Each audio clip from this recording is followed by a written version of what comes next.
My name is Vivian Locke. I spent 9 years helping build a company I believed in sacrificing weekends, vacations, and sleep to grow something bigger than myself. And then on a Tuesday morning that started like any other, it all unraveled in less than 15 minutes. They called me into conference room 4B.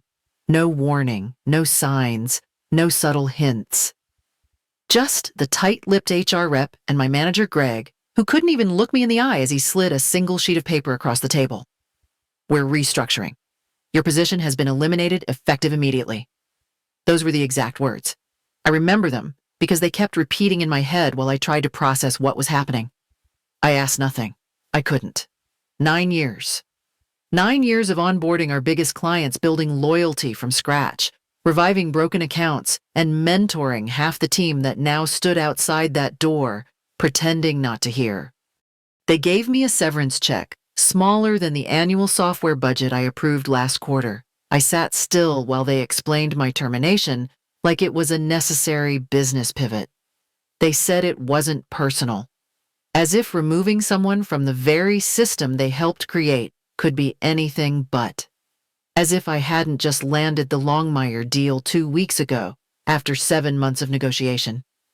The legal rep pushed a non-disclosure across the table, her voice flat, practiced. I signed without reading it. My hands trembled, but I didn't want them to see it. My pride was the only thing left in that room. I asked if I could pack up my things. They said someone would do it for me. I wouldn't be returning to my desk. Security was already waiting by the elevator. The same man who used to bring me coffee when I pulled late nights now avoided my eyes like I was contagious. That walkout felt longer than the 9 years I had spent walking in. I carried nothing but a printed sheet and the echo of my own footsteps. I didn't cry. I didn't speak. I just left. Outside, I stood in the cold phone in hand, trying to figure out what to do next. My inbox had already been disabled, the access badge deactivated. The woman I had once been erased in under an hour. But what they didn't know, what Greg didn't know, was that I had overheard a conversation 2 weeks earlier, quiet words between him and the CFO. Phrases like performance realignment and salary burden and streamlining client access. It wasn't paranoia, it was instinct. And it saved me. 3 nights before my termination, I logged into the internal database and reviewed every client file I'd ever worked on. I didn't download anything, I didn't breach any policy. I just wrote things down, notes, preferences, histories, details I had memorized but wanted to preserve. Not because I planned revenge, because I needed to protect my work, my value, in case this day ever came. I thought I was being overly cautious. Turns out I was exactly right. Standing on that sidewalk numb but aware, I realized I hadn't just lost a job. I had been pushed out of the structure I helped hold together. But I wasn't empty-handed. I had something far more powerful than they realized. I had knowledge. I had relationships. I had leverage. And even as my world crumbled, part of me was already rebuilding. Quietly. Precisely. From the ashes of that dismissal, something new was beginning to take shape. They had no idea what they had just unleashed. 2 days after they let me go, I got a message from Olivia, someone I'd mentored for nearly 5 years. It came late, almost midnight, and all it said was, "You deserve to know the real reason they fired you." My chest tightened as I stared at the screen, already sensing what was coming. According to her, Ethan told the executive team that I'd been skimming excessive commissions from client deals. He framed it as a long-standing issue, something he'd supposedly tried to handle internally, but could no longer ignore. And just like that, the narrative shifted from budget cuts to misconduct. I couldn't breathe for a full minute. The rage didn't come all at once. It started as confusion, then disbelief, then a slow, suffocating pressure in my chest that built into something sharp. Ethan hadn't just thrown me under the bus. He'd burned my reputation to keep his own seat at the table. He knew exactly how much those commissions meant to me. Every dollar had been disclosed, approved, and audited. I kept detailed reports on every bonus I earned. There were no secrets, no manipulation, just results. And now he was using those very results as a weapon. What hurt the most was knowing he didn't even have to try hard. In corporate spaces, especially when you're a woman negotiating high-value contracts, people are quick to believe you took more than you should have. He planted the doubt. The silence of the board watered it. I replayed every conversation from the past month, every time he avoided eye contact, every meeting where he downplayed my wins. He had been preparing this, setting me up to fall without a net, knowing no one would question the numbers if he framed the story just right. And he didn't even have the decency to say it to my face. He let me walk out thinking it was just business. No blame, no wrongdoing, just structure and timing. But it had never been about timing. It was about elimination. And Ethan made sure I wouldn't have a clean slate to rebuild on. For 9 years, I defended that man in meetings. I backed his strategy when no one else believed in it. I stayed loyal when others jumped ship. And now I was just collateral damage in his attempt to stay afloat. He sacrificed me because it was easy. The betrayal cut deeper than the firing ever could. Being let go is painful. But being lied about, being framed, that buries something inside you. Something hard and cold that no apology can thaw. That night, I didn't sleep. I didn't cry either. I sat at my desk, the glow of my laptop casting long shadows across the wall, and I made a decision. Ethan thought he ended me. He thought a lie would be enough to erase the truth, but I wasn't going to let him write my ending. By morning, the anger had settled into something sharper. I wasn't spinning anymore. I was focused. Ethan's betrayal didn't destroy me. It clarified everything. He thought cutting me loose would make me disappear. What he didn't count on was the fact that I'd spent almost a decade building more than just a resume. I had built loyalty, trust, and a deep understanding of what clients actually needed, not just what the sales sheet said. I opened my laptop and started pulling up old contact cards. Not clients, at least not yet. Former colleagues. People I had trained, collaborated with, or watched quietly leave after being undervalued. I knew who was sharp. I knew who had scars like mine. The first person I called was Darren, an analyst with a mind like a chessboard. He had left last year to freelance after being overlooked for a promotion he earned twice over. When I told him I had an idea, he didn't even hesitate. He said, "Where and when next?" was Leah, a design strategist who could simplify chaos better than anyone I had met. She hadn't been part of my team, but we'd stayed in touch. Then Marcus, a quiet tech lead, who had built 3 of our most successful client portals, but never got credit because he hated office politics. Piece by piece, I began assembling something real. Not revenge, not rebellion, a business. A small, focused firm that would do what Ethan's bloated operation no longer could: move fast, build deep relationships, actually listen. We didn't need office space. We needed clarity. We didn't need investors. We needed trust. And trust, thankfully, was something I had in spades. I spent the rest of the day drafting the beginnings of a framework, what we'd offer, what we'd never do, who we'd serve. I kept it lean and honest. We weren't going to compete on size. We'd compete on connection.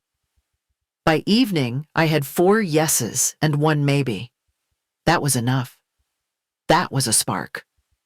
I looked at the folder where I had stored the notes I'd taken before being fired and felt no guilt. These weren't stolen secrets. They were the byproduct of relationships I had built from scratch. I wasn't running from Ethan. I was building something he couldn't replicate. I didn't need his approval. I didn't even need his clients. All I needed was a clear path forward and a team willing to walk it with me. I closed my laptop, stood in the quiet of my apartment, and took the first deep breath I'd felt in days. This wasn't desperation. This was momentum. And I was done waiting for someone else to hand me a title. I was ready to claim my own. 3 days after I started laying the groundwork for my new firm, my phone rang with a number I hadn't seen in months. I almost didn't answer. It was early, I was tired, and I wasn't ready to face another reminder of everything I'd lost. But something in my gut told me to pick up. It was Anthony Calder from Vivian Systems, one of our largest enterprise clients. We had worked together for nearly 6 years, and I had personally overseen every contract renewal and quarterly check-in. He didn't waste time on pleasantries. He jumped right in, voice tight like someone trying not to yell. He said he had just finished a call with my replacement. Apparently, she had mispronounced his COO's name, referenced last year's campaign as if it were still active, and tried to upsell him on a service he had canceled 2 quarters ago. He sounded stunned. And underneath that, frustrated. Embarrassed even. I let him vent. I didn't interrupt. But my heart was thudding in my chest because I knew what he was working toward. When he paused, I finally said I was sorry to hear that.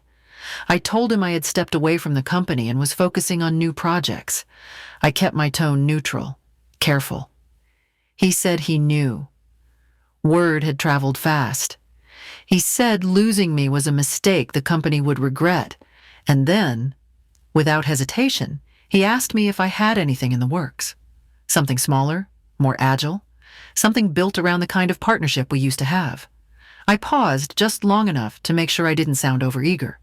Then I told him I was in the early stages of launching a consulting group. Nothing public yet. Just a few people I trusted, with the right mix of skills and relationships. He asked to be the first to see a proposal when I was ready. It hit me then, the thing Ethan never understood. Loyalty isn't locked in contracts. It's built over years of remembering details others forget. It's showing up when things go sideways. It's listening, following through, and never treating someone like a number. Anthony didn't come looking for me because I offered him a deal. He came because he missed being seen. Because with me, he never had to remind anyone what mattered to his business.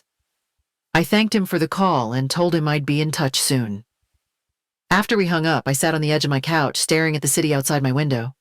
The adrenaline was still coursing through me, but it wasn't from fear this time. It was clarity. Proof that what I had built wasn't tied to a logo or a title. It was tied to me. That single call changed everything. It wasn't just validation. It was momentum. I didn't need to chase clients. They were already starting to find me. Because what I brought to the table didn't vanish when I lost my job. It followed me. And now it was coming back. The email landed in my inbox just after 8 a.m., marked urgent and flagged for immediate attention. It was from the legal department of my former company, and the subject line alone made my jaw tighten. Formal notice of potential litigation. I opened it slowly, scanning line by line. The tone was sharp, the language aggressive. They accused me of stealing proprietary data, violating confidentiality agreements, and interfering with active client relationships. They gave me 48 hours to respond or face legal consequences. For a second, my stomach turned. Then instinct took over. I forwarded the email to Marcus and Darren, tagging it with one word. Now, we had prepared for this. We knew they'd come at me the moment they saw clients slipping. What they didn't know was that Marcus had already pulled activity logs from the company's internal system, not illegally, not through hacking, just by knowing where to look before his access expired. He found exactly what I needed. Every action I took before leaving was consistent with my role. No unauthorized downloads, no flagged breaches. Every note I saved had been compiled manually on my own device while logged into the platform using standard permissions. Darren drafted a response. Calm, precise. We acknowledged receipt of the email. We denied wrongdoing. We reminded them of their own access policies, attached the audit log summary, and pointed out that no encrypted files had ever been transferred, not even once. I reviewed the reply carefully. There wasn't a single unnecessary word, no emotion, just fact, layered over fact, each one sealing up the cracks they hoped to exploit. Before we hit send, I called my attorney to cross-check every sentence. She read it twice and said they were bluffing. If they had real proof, they wouldn't be threatening. They'd be filing. She told me to breathe, but keep records of everything from this point forward. I sent the email at 1:16 p.m. Then I closed my laptop, walked into the kitchen, and poured a glass of water with hands that weren't quite steady. I wasn't afraid, but I was aware. The game had officially changed. 30 minutes later, Ethan emailed me directly. No legal CC, no formality, just a vague message asking if I had time to talk. I didn't reply, not because I didn't have time, but because silence is more powerful than an apology when someone tries to play you with fear. That night, we met as a team to run final checks on everything. Our names weren't on any contracts yet, but clients were asking questions. People were watching, and I needed my house in order if things escalated. We printed logs, archived emails, saved voice messages. We backed up every piece of evidence and stored it in separate drives. If they wanted a fight, they'd find we were already 10 steps ahead. This wasn't just about protecting myself. It was about sending a message. They thought I'd panic. They thought I'd back down. But I knew the rules, and for the first time, I was ready to play them better than they ever expected. The call came late in the afternoon, just as I was reviewing our first proposal draft for Vivian systems. The number wasn't saved, but I recognized it immediately. Ethan. I let it ring twice before answering. I wanted him to wait. His voice sounded different this time, measured, careful. He asked if we could speak off the record. I said that depended on what he had to say. He got straight to it. 3 major clients were threatening to pull out. The new account manager had already botched 2 renewal meetings. The board was asking questions, and his name was now on the list of potential fall guys. I let the silence stretch just long enough to make him squirm. Then I asked what he wanted from me. He didn't even try to circle around it. He said they wanted me back. Not just as an employee. As a director with expanded autonomy and compensation. For a second, I felt a flicker of satisfaction. He was dangling the very promotion he'd blocked for years like it was some kind of olive branch. But I didn't need titles anymore. I didn't need him. I told him I appreciated the call, but I wasn't interested in returning. Not under those terms. Not under any terms where I'd be reporting to someone who fabricated lies to justify my termination. He tried to sound surprised. He denied everything, said there had been miscommunication, that HR had handled the process poorly, that he never meant for things to unfold that way. I kept my voice calm, told him what mattered wasn't what he meant. It was what he did. And what he did was push me out, smear my name. And now, when the consequences caught up to him come crawling back, he fell quiet for a few seconds, then asked what I wanted. That was the shift. The moment the tables turned. I said I was open to discussing a strategic partnership, one where my firm would take on select high-value accounts as an external vendor. Full independence. Full control. Clear boundaries. No subordination. He hesitated. Said that kind of deal would need board approval. I said good. They should be involved. Because this wouldn't just save their contracts. It would save his job. He asked if I was threatening him. I smiled, though he couldn't see it. I told him I was offering him a solution. He could fight me, or he could work with me. But either way, his leverage was already gone. When the call ended, I didn't feel vindictive. I felt clean. There was no yelling, no payback, just clarity. He had fired me thinking I'd fade. Now he was the one clinging to relevance. Later that evening, I met with my team to share the update. No one suggested we take the job offer. They didn't have to. We weren't looking to go back. We were building forward, on our terms. I drafted a formal outline of the partnership structure and sent it directly to the board's general counsel, copying Ethan. I wanted them to know this was real, that I wasn't bluffing, that I had moved on and I was doing just fine without them. That night, I poured a glass of wine, sat on my balcony, and watched the skyline shift as the sun went down. I had never felt lighter. This wasn't revenge, this was evolution. And for once, I wasn't just surviving. I was leading. A month after I was escorted out of that building with nothing but a severance envelope and silence, I sat at a polished oak table across from the very board that once signed off on my dismissal. This time, I wasn't there as an employee or an underling.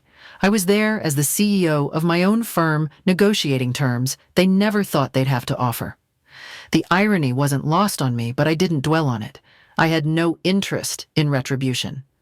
What mattered more was what this moment represented.